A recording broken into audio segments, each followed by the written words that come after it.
Today we will talk about the enthalpy and specific heat at constant pressure. We just have talked to you that the enthalpy is nothing but, or the change in enthalpy is nothing but the change in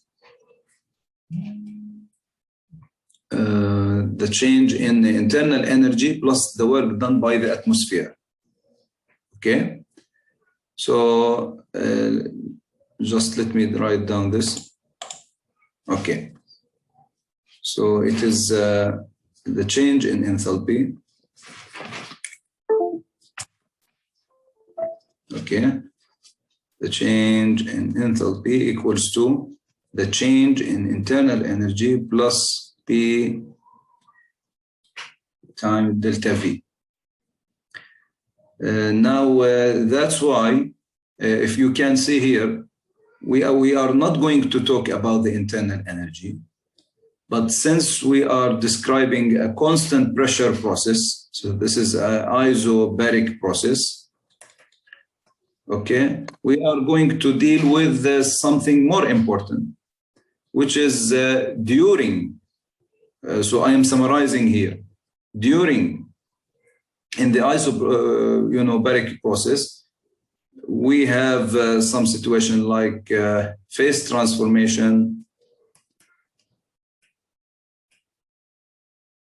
Okay, we have a chemical reaction. Okay, so in these two things, normally we have an isobaric process. Okay, just a minute, please. Okay, so as I told you, the change in enthalpy, what we are going to get if, for example, we are creating, a new product from a chemical reaction, or maybe we are changing the phase of a material, we are getting this much of energy. Okay, so if we want to, introduce this energy, it will make the atmosphere, or it will push the atmosphere away for the newcomer. And this newcomer has this much of energy. Now we will try to understand this equation, interesting equation, through different examples, inshallah.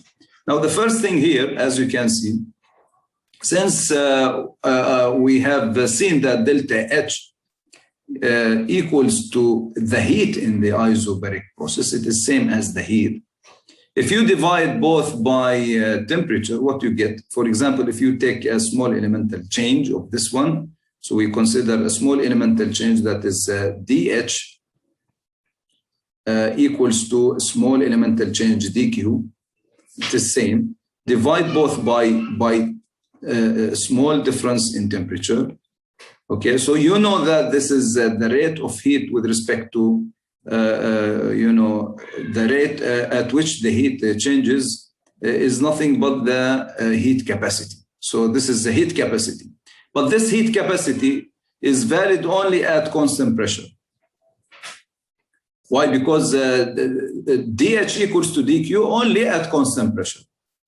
Okay, and we have seen that how delta H, since from this equation, we have seen delta H equals to delta U. So delta H equals to delta U is what? Delta U is the heat plus the work done plus P delta V. So this is your delta H. Now this work done is the work done normally if the atmosphere itself, went away. So that means the system itself pushes or need to acquire some energy to push the atmosphere away.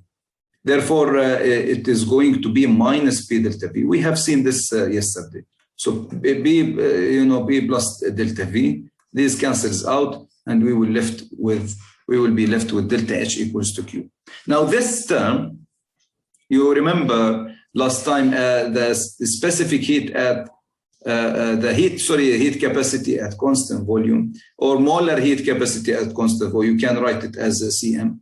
molar heat capacity at constant volume equals to what? Equals to du over dt.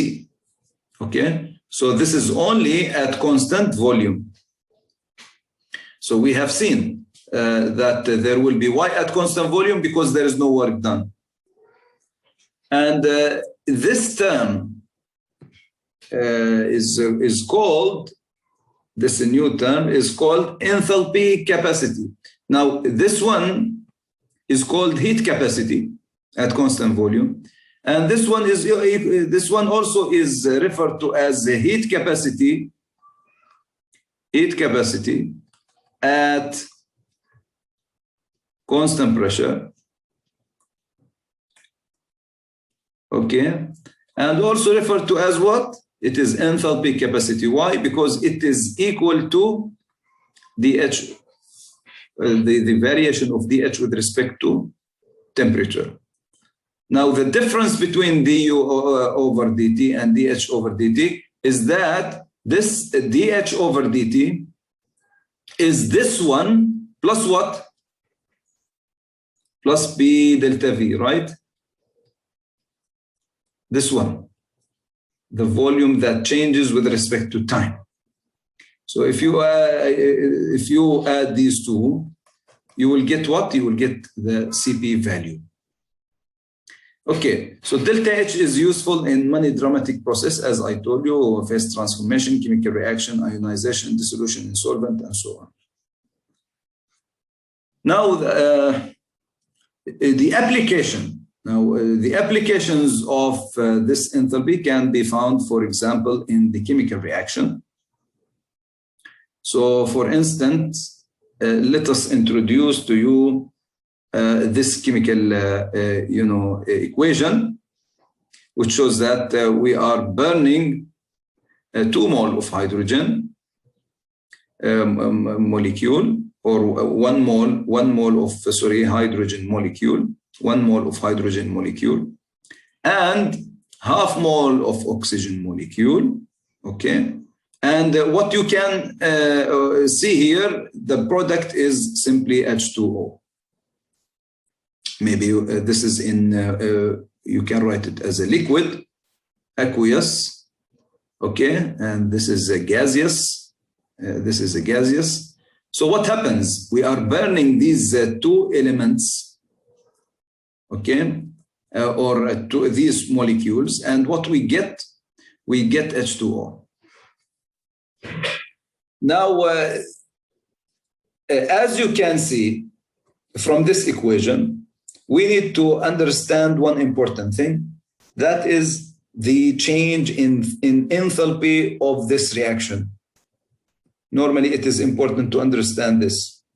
And for example, if you do some chemical reaction, sometimes you feel that you can do it in the lab. You can do it in the lab. What you do, for example, you bring your beaker, okay,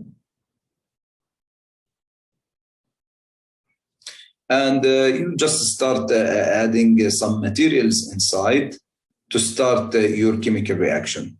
Now, one thing to understand about the change in enthalpy is that by adding the elements inside, if the temperature drops down, that means the starting material has taken energy or has taken heat out and produced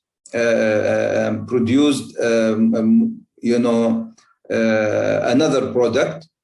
Okay, so this kind of reaction, they call it endothermic. We will understand this later on. Now, and there are some chemical reaction where if you drop the elements inside the beaker, what happens? The temperature of this, the final product raises up. And what does this tell you? It tells you that after this chemical reaction, what happens? Energy is released. And that's why this kind of reaction is called exothermic. We will understand a little bit more about these two later on.